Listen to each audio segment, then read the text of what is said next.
Assalamualaikum warahmatullahi wabarakatuh.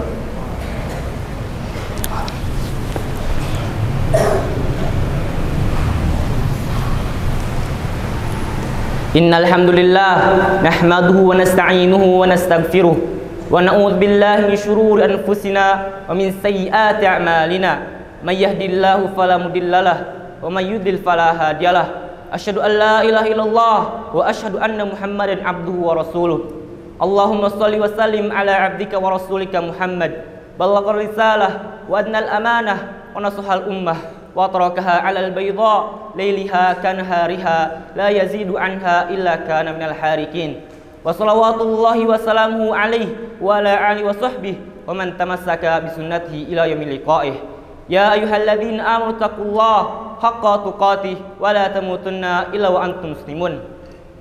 Ya ayyuhalladzina amanu taqullaha wa qulu qawlan sadida yuslih lakum a'malakum wa yaghfir lakum dhunubakum wa may yuti'illaha wa rasulahu faqad faza fawzan 'azima.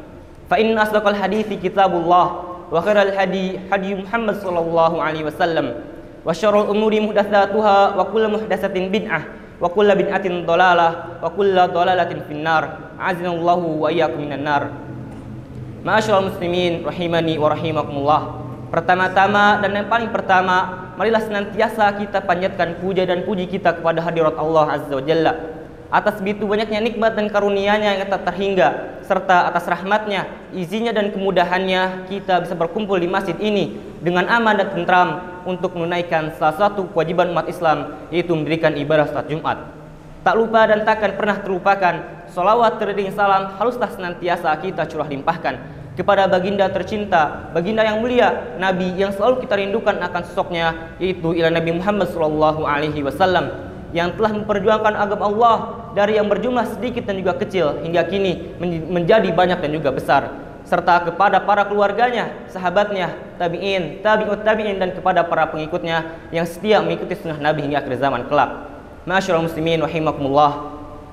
Ada sebuah kata yang sangat mulia, sangat masyhur, sangat terkenal, bahkan sudah tidak asing lagi di dalam telinga kita, yaitu ialah takwa. Akan tetapi kita manusia yang memiliki sifat pelupa terkadang lupa akan makna kata yang mulia tersebut.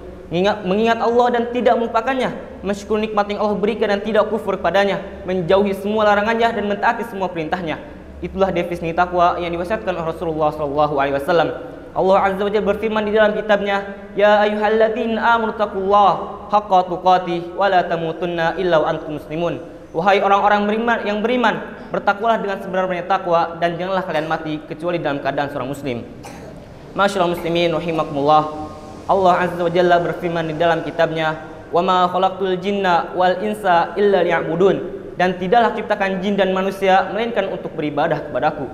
Di ayat lain Allah mengatakan, Wa ma khalaqnas sama wal arda wa ma bainahuma batila. Dan tidaklah kami ciptakan langit dan bumi ataupun di antara keduanya secara sia-sia. Dari kedua ayat suci Al-Quran yang telah khotib sampaikan, Allah menegaskan bahwasanya hal pertama yang mesti dilakukan oleh seluruh manusia dan seluruh makhluk ciptaan Allah Azza wa Jalla ialah beribadah kepadanya.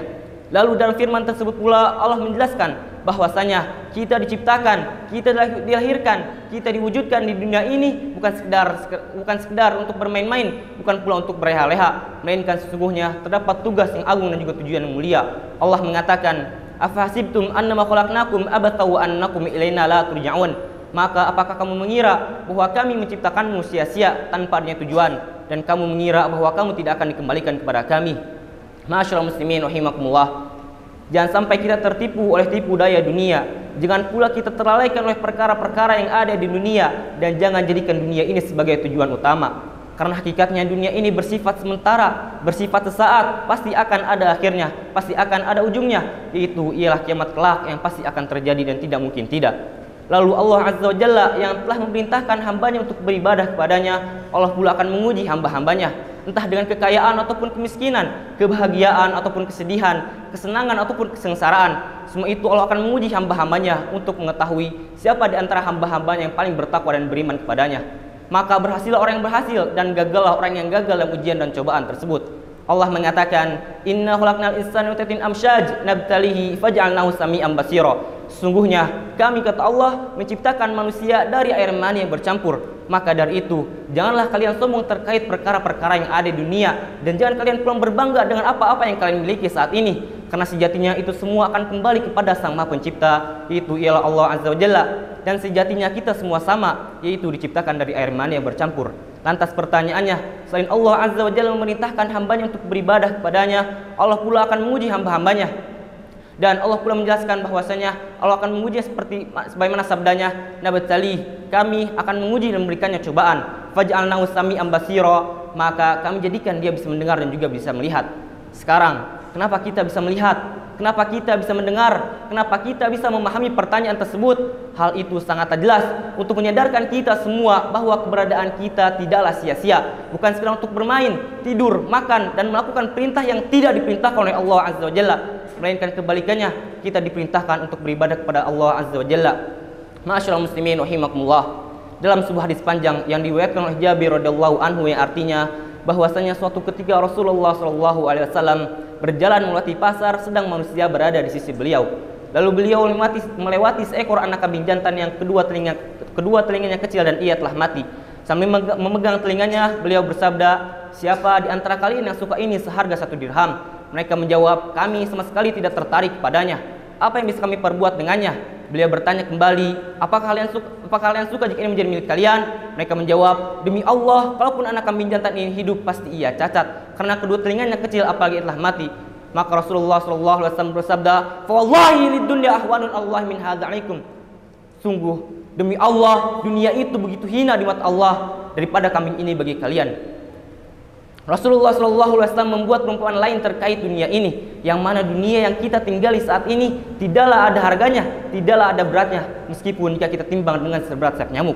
Dan Rasulullah SAW membagikan manusia menjadi 2 golongan. Golongan yang pertama adalah orang-orang yang menjadikan dunia ini sebagai tujuan utama mereka. Mereka adalah orang-orang yang berlomba-lomba, akan tetapi dalam hal mencari dan mengumpulkan harta. Maka orang yang seperti ini adalah rasa kebinasaan dan kerugian tempat terakhirnya. Lalu golongan yang kedua adalah orang-orang yang menjadikan dunia akhirat sebagai tujuan utama mereka. Mereka adalah orang-orang menjadikan akhirat sebagai tujuan utama mereka. Mereka berjihad di jalan Allah. Maka orang yang seperti ini adalah tempat kebahagiaan, tempat terakhirnya. Ma'asyiral muslimin rahimakumullah. Seorang muslim tidak boleh tertipu oleh tipu daya dunia. Hendaklah ia menghabiskan waktunya untuk beribadah kepada Allah Azza wa Jalla. Namun seperti yang kita lihat di luar sana, banyak sekali manusia yang tertipu oleh tipu daya dunia ini. Mereka yang sibuk dengan gadgetnya, mereka yang sibuk dengan urusan pekerjaannya, dari pagi hingga malamnya hanya untuk mengusir pekerjaan kantornya. Bahkan sebagian mereka melupakan kewajiban utama seorang umat muslim, yaitu menunaikan sholat wajib 5 waktu. Bahkan nauzubillah min zalik, apabila mereka sampai meninggalkannya. Padahal Allah Azza wa Jalla telah menjelaskan di dalam kitab dengan sejelas-jelasnya bahwasanya setiap anak Adam yang lahir di muka bumi ini Allah telah tetapkan rezekinya dengan pasti. Akan tetapi yang belum pasti adalah kita di hadapan Allah nanti, apakah amal kita diterima atau tidak, apakah kita sudah cukup atau belum, akhir kita masuk surga ataukah masuk neraka.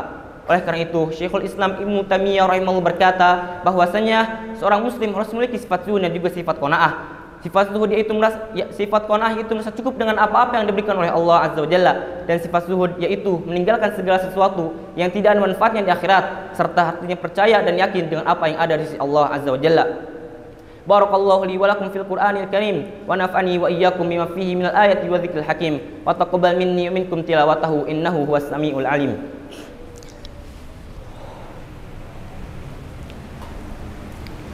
Alhamdulillahilladzi kana bi ibadihi khabiran basira. Tabarakalladzi ja'ala fis sama'i burujan wa qamaran munira. Asyhadu an la ilaha illallah wa asyhadu anna Muhammadan abduhu wa rasuluh. Alladzi ba'athahu bil haqqi basyiran wa nadhira wa da'iran ilal haqqi bi idnihi wa sirajan munira. Ma'asyiral muslimin rahimani wa rahimakumullah.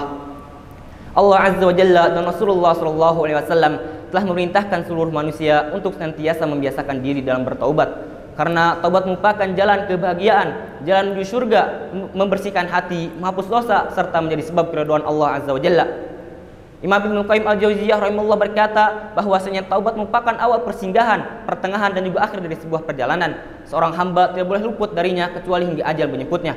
Karena pada hakikatnya manusia tidak akan pernah luput dari melakukan kesalahan dan juga melakukan dosa. Sebagaimana sabda Rasulullah sallallahu alaihi wasallam, kullu bani Adam khata' wa khata'ina tawabun. Setiap anak Adam pasti akan melakukan kesalahan, dan sebaik-baik orang yang melakukan kesalahan adalah mereka yang bertaubat. Masyaallah muslimin rahimakumullah. Rasulullah sallallahu alaihi wasallam berfirman, "Kun fid dunya ka'annaka ghoriban wa 'abirin sabil." Jadilah engkau di dunia ini seperti seorang asing atau seperti seorang musafir. Maksudnya menjadi seperti orang asing yang mana ia menetap di negeri orang asing dan cita-citanya ia mencari dan memerlukan bekal untuk dibawa ke akhirat kelak, dan menjadi orang musafir yang mana ia tidak menetap sama sekali. Ia hanya bersistirahat sejenak lantas melanjutkan perjalanannya menuju tempat kematian. Ibnu Umar yaqul, "Idza amsayta fala tantadir subah wa idza asbahta fala tantadir masa. Khudh min sihatika limaradika wa min hayatika limautika." Ibnu Umar berkata, jika engkau berada di sore hari, janganlah menunggu pagi hari. Jika engkau berada di pagi hari, janganlah menunggu sore hari. Gunakanlah waktu sehatmu sebelum waktu sakitmu, waktu hidupmu sebelum waktu kematianmu. Jika kita bisa berbuat baik sekarang, lakukanlah. Jika kita bisa bersedekah sekarang, lakukanlah. Jika kita bisa berpuasa sekarang, lakukanlah. Dan jika kita bisa segera untuk melakukan perintah Allah Azza wa Jalla dan Rasulullah Shallallahu Alaihi Wasallam, maka segeralah untuk melakukannya. Jangan pernah menunda-nundanya, karena Allah Azza wa Jalla tidak menyukai hamba yang menanti-nanti urusannya. Jangan menunggu orang lain untuk berbuat baik lebih dahulu, tapi kitanya harus mulai lebih dulu. Jangan menunggu untuk menjadi orang kaya lalu bersedekah, tapi sedekahkanlah meski kita baru memiliki separuh harta. Dan jangan menunggu untuk menjadi tua lalu berpuasa, tapi berpuasalah mumpung kita masih kuat dan juga masih bisa. Dan lakukanlah perintah Allah Azza wa Jalla dan Rasulullah Shallallahu Alaihi Wasallam, karena semua itu sebagai salah satu bekal untuk dibawa ke akhirat kelak, bertemu dengan Sang Maha Pencipta, itu ialah Allah Azza wa Jalla. Semoga kita termasuk orang-orang yang menjadikan dunia akhirat sebagai tujuan utama kita, serta kita termasuk orang-orang yang dicintai, diridhoi dan diberikan kemudahan oleh Allah Azza wa Jalla dalam melakukan perintahnya. Innallaha wa malaikatahu yusholluna 'alan nabi ya ayyuhalladzina amanu shollu 'alaihi wa sallimu taslima. Allahumma sholli 'ala Muhammad wa 'ala ali Muhammad kama shallaita 'ala ali Ibrahim wa 'ala ali Ibrahim innaka Hamidum Majid. Wa barik 'ala Muhammad wa 'ala ali Muhammad kama barakta 'ala ali Ibrahim wa 'ala ali Ibrahim innaka Hamidum Majid. Allahumma ighfir lil muslimina wal muslimat wal mu'minina wal mu'minat al ahya'i minhum wal amwat innaka sami'un qaribun mujibud da'wat. Allahumma ya muqallibal qulub tsabbit qalbi 'ala dinik wa ya musarrifal qulub sarrif qulubana 'ala ta'atik. Rabbana atina fid dunya hasanah wa fil akhirati hasanah wa qina adzabannar. Ibadallah, innallaha ya'murukum bil 'adli wal ihsan wa ita'i dzil qurba wa yanha 'anil fahsya'i wal munkari wal baghi ya'idzukum la'allakum tadhakkarun. Fadhkurullaha yadhkurkum washkuruhu 'ala ni'amihi yazidkum wa la dzikrullahi akbar. Aqimussalah.